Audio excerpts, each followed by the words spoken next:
Hello and welcome to the special on the print. I'm right now at the majestic Manekshaw Center here, where of course the Army Commanders Conference is on. Remember that Army Commanders Conference is it's an annual event which is held where all the Army commanders come together and they brainstorm on the issues that are there in front of them. They review the operational situation as far as the security is concerned, both at the LAC as well as at the LOC. Along with that, the Army commanders also discuss a number of key decisions that relates to manpower.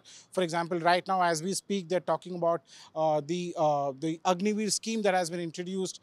But right now, I'm going to showcase some of the key products that have been brought out by the Army Design Bureau. Now, Army Design Bureau is a specialized unit which has been created within the Army that interacts, or let's say liaisons with the industry. Now, what I mean by the industry is the defense manufacturing industry. Now, what usually happens is that the Army is the user, and the industry is not really aware of what the user actually wants. So there's a specialized unit within the Army, which is called the Army Design Bureau, that interacts with the industry, that tells them what they want, and they also handhold the industries. So I'll take you through some of the innovations that have come about through the Army Design Bureau. Well, this is the formidable Gypsy, the Maruti Gypsy that has served the Army for decades. Of course, these vehicles are now being replaced. But then this vehicle is something unique. As you can see the green badge here.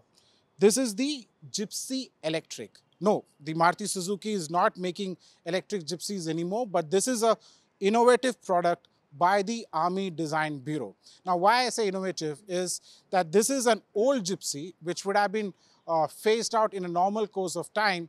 But however, the Army Design Bureau, its officers involved in that particular bureau, have now converted this vehicle into an electric vehicle.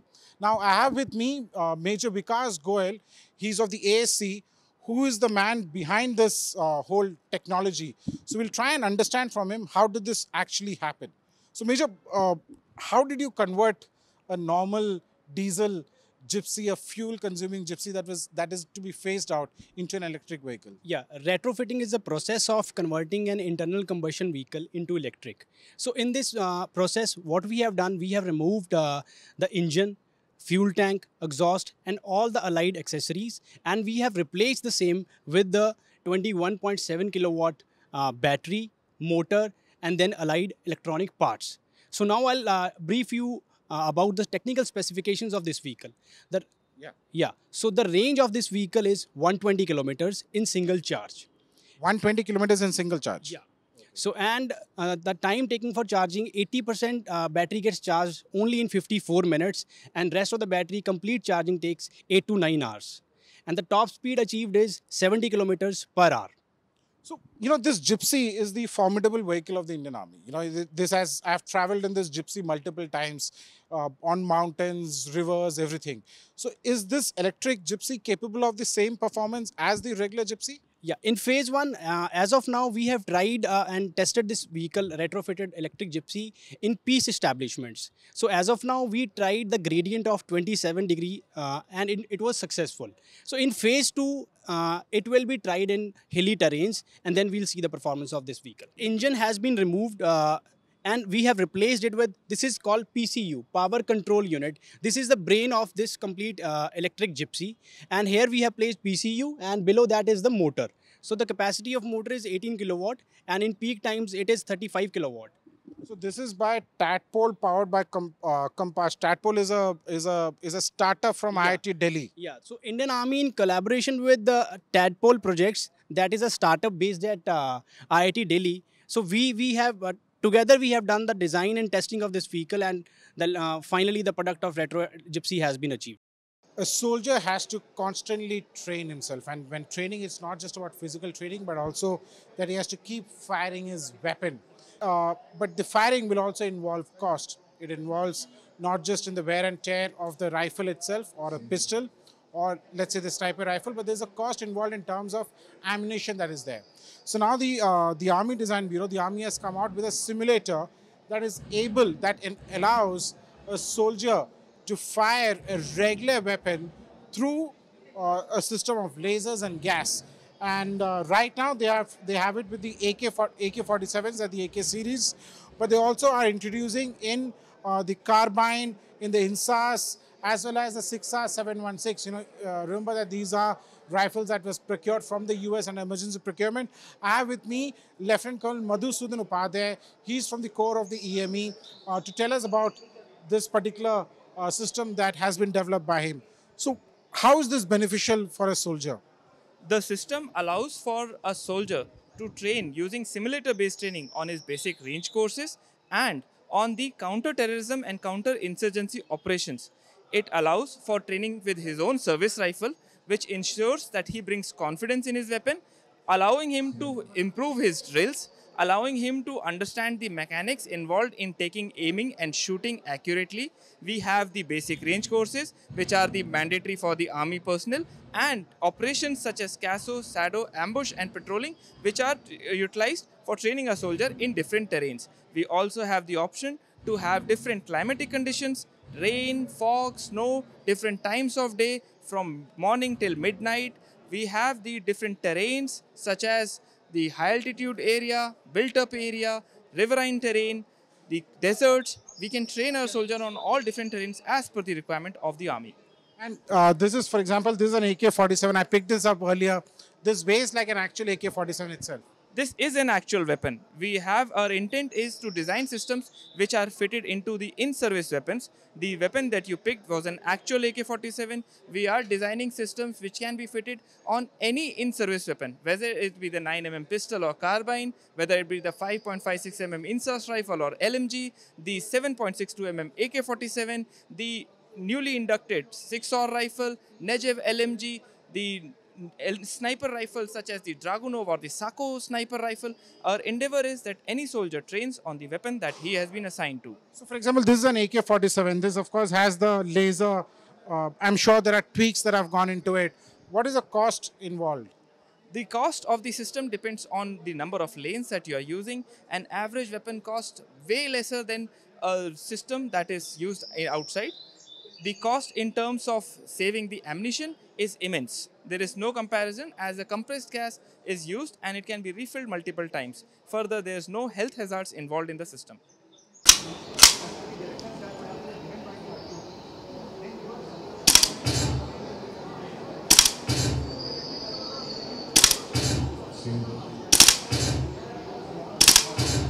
Well, there's one product that has really caught my eye, and this is the UAV launched precision guided munition. Yes, a precision guided missile that can be launched from a UAV. I have with me Lieutenant Colonel Alok Singh to tell us about what this drone system is all about.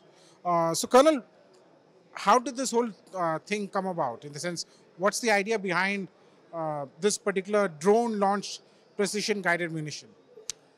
As you see this system, this system is called UAV Launch Precision Guided Missile System, and this system has been developed by DRDO. We already had a lot of drones. We were using drones primarily for surveillance and dead drop. But to have a system wherein by using these drones which are already existing, if we include a missile which is guided and self-propelled and hits the target with pinpoint accuracy, so that is how this system has achieved with the newer design and specifications as brought out by DRDO. So this is a precision guided munition. What's the range of this particular? The range of this missile is approximately 3 kilometers, and it weighs around 8 to 10 kgs. 8 to 10 kgs. And what is the range for this particular drone? Range of the drone is approximately 10 to 15 kilometers. And so, if you take system as a whole, the range of the system approximately is about 20 kilometers. It is being procured during the as part of emergency procurement, and the induction of the system is being within a year or so. So this has been already been procured under the emergency procured under the emergency procurement. And this is a missile that has been designed by the DRDO for this kind of system, right? Yes. Well, there you go. So you're getting the first visuals of of the UAV launched precision guided munition that has been inducted into the Indian Army as part of the emergency procurement. You have seen multiple kinds of drones, but I think this is something that I have seen it for the first time. It's the airborne hybrid autonomous navigation and tethered drone system. Yes, you heard it right. It's a tethered drone system, which means there is actually it is more static in air. It is not moving around. But this is a drone technology that has been built in house by Major Vikas of the Rajput Regiment. He's the one who's designed it. He's the one who's manufactured it. So, Major, what is the use of a tethered drone? The thing which makes the tethered drone different from the other radio operated drones is the unlimited endurance. Depending upon the power source available on ground, you can power the drone or the aerial unit for as long as 4 hours, 8 hours, or for 24 hours also. And the data captured by the surveillance payload of these drones is 100% secured from enemy interception. So tell me one thing. So what is the range of the camera? So if it's tethered, then the range has to be, the camera has to be of high endurance. That depends upon the type of the payload you are having on the aerial unit. Right now, this drone is meant for station security, so we have put surveillance camera which has got a range of around 2 to 3 kilometers. So it can detect movement. It can scan, and the image quality is perfect. Yes, it is 1080 pixels high definition. It's a high definition 1080 pixel thing. So are the other countries using this similar systems? If I'm not mistaken, I think the US Army uses it. Yes, they are using it very widely, and this is for the first time. We are also making an endeavor to develop it in-house, and we are also planning to use it along our borders and for the local security purposes. So, for example, this doesn't come with a battery. The payload, the battery is not there. But in case if there is a need, can this be used as a regular drone also? The project Abhyant, as you can see, was developed keeping in mind making a multi-role drone. So, the main operation of this drone is to carry out surveillance in tethered mode. Apart from that, it can also perform the offensive role like IED dropping and grenade dropping. And it can be launched for an offensive mission of around 10 kilometers. Well, the system that you see on the screen might not be as cool as, let's say, a rifle that you just saw earlier, or let's say a kamikaze drone, or the earlier drone that we used, which had precision-guided missile on it. But this is a very key system. Now, this is the lightweight radio relay. Now, this system has been designed and procured, specially keeping in mind the northern borders. And by northern borders, I mean the borders with China. I have with me Lieutenant Colonel Pradhan. He's from the Corps of Signals to tell us about what this system is all about. So, Lieutenant Colonel, why this particular system? This system is basically we have procured for the mountains. You see, the tactical communication of the army today is based on radio relay as the mainstay communication. However, the equipment which are currently deployed are vehicle based. They are bulky and they provide a bandwidth of 2/8 Mbps of data. So there was a felt need of procuring a lightweight which can easily be deployed in the mountainous terrain where it is areas not accessible by the vehicles. So we have procured this system. It's a state-of-the-art system which is modular in nature and with sectional masts. This system gives a bandwidth of 100 Mbps, which is very much capable for all our network-centric warfare requirements, and they can be broken into sections, modular sections, and easily man-packable and carried to the mountainous terrain. The Indian Army has a brilliant, rich history. Now, many of you would not know, but the history of the Indian Army is not maintained centrally per se, because in the Indian Army, as you know, there are multiple units, and each unit has its own history, and which are usually with them. So, for example, a unit might be posted somewhere in the northeast, or somewhere in Rajasthan in the deserts, somewhere in Ladakh. That's where the unit's history book really lies. But now what the Indian Army is doing is Indian Army is going ahead and digitizing the entire history of the Indian Army. So I have with me here, these are the books that have now been digitized, and I'm told that they have digitized about 10 lakh pages. I have with me Colonel Rajesh Kumar Saha to tell us more about this project. So why this project? Why digitization? So, When the unit already has history with them. as you said, these unit histories are with the unit. And when the actual battle account was written, the war digest and the war diaries are with the units. So, this initiative was taken as the part of Government of India's Digital India vision. And we have taken that initiative to archive and keep it at one place to increase the life, digitize life of this document first, and secondly, to restore these documents. And very ancient photographs, which are very rare photographs of 1971, that surrender ceremony photographs, which were taken by the MOD photographer. So these were lying in different places. So we have compiled it, got these documents from these units through their formation headquarters at Delhi, and then we digitized it through USA, where the expert people from National Archives, they were involved, and through a digital process, it was scanned and digitized. The metadata OCR was captured, so the keywords and whatever is written in that page can be searched through a software, that is DMS software. Yes. So how many, like you've already done 10 lakh pages. How many more lakhs of pages are left? Yeah, exactly. That was the next point I was about to come. As you know, these units are deployed at far-flung areas. It's very difficult. Some units have got the information when we ask for this documents very late, or the transportation or the party has already left. So we believe that at least 50% of documents have reached to us. More 50% documents must be lying with the other units. So in next phase, it is phase 1. It was a pilot project. We are planning a phase 2, where the other documents, whatever is left out and other operations we are going to cover. We have just covered 1947-48 operation, 1965-71 operations.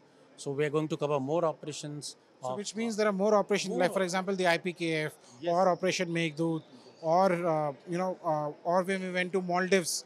So all these operations are to be covered. So it's only the 10 lakh pages involve just those Initial operations, and some documents of World War I and World War II era also. Well, there you go. As he says, only 10 lakh pages have been digitized, but in the coming in the phase 2 of this particular project, they hope to go ahead and digitize more operations and more history of more units. So this is, I'll tell you why this is important, is because 20 years down the lane, or maybe 50 years down the lane, these records will not be there. The units don't have the technology to preserve the pages that become brittle. So it's only the digitization that will ensure that 100 years from now, anybody who is there who wants to see the history of a particular unit can read it in the digital format. And the historians, the scholars who want to study and write any book or do a PhD, or any university who wants to do a study on this subject, they had to go earlier to the units and formation to find those documents. Now it's a repository available at one place. They just have to approach and come to us, apply for that security certificate, and then they can go through and note down and carry out their research. Well, there you go. It becomes life easy for not just people 100 years from now, but also for historians and scholars even now. The system that you see on your screen is actually an armored fighting vehicle software-defined radio, that is the SDR, and this has been procured under emergency procurement. Now, what is unique about the system is that this procurement has been done exclusively for the northern borders. And I say it again, for the northern borders, as in Ladakh per se. I have with me Lieutenant Colonel Mohit Goyal. He's from the Armored Corps. So why is this particular SDR important? So this SDR is important because the radio set which we have right now does have the limited data transmission capability. With the help of this radio set, what we can achieve is firstly the MANET, where I can communicate beyond line of sight for 50 kilometers. Then the second part, what I can achieve is situational awareness for the commander, where as a tank commander, I can know where my all 14, 15, 16 BMPs or tanks are there. and accordingly, the forward troops can also relay the 100 Mbps kind of a speed data transmission live video to me, with which I can plan for the future and the adversary's plan. How is the video transmitted? The video is transmitted with the help of the radio itself. So Okay. that's why there So is how is no the video other. shot? In the sense, it's shot through. It's a live video streaming which can be done and will be seen on this tab. So, commander sitting behind, like I am the SCON commander, my few troops are ahead, so they can live feed to me, and then I can guide them and I can pass the orders, so how they can move in the difficult terrain area. Perfect. So there you go. You've seen multiple systems that have been brought out by the Army Design Bureau in close collaboration with the industry as well as research organization like the DRDO. This is Snehesh Alex Philip signing off from here at the Manekshaw Center with video journalist The Bayan for The Print.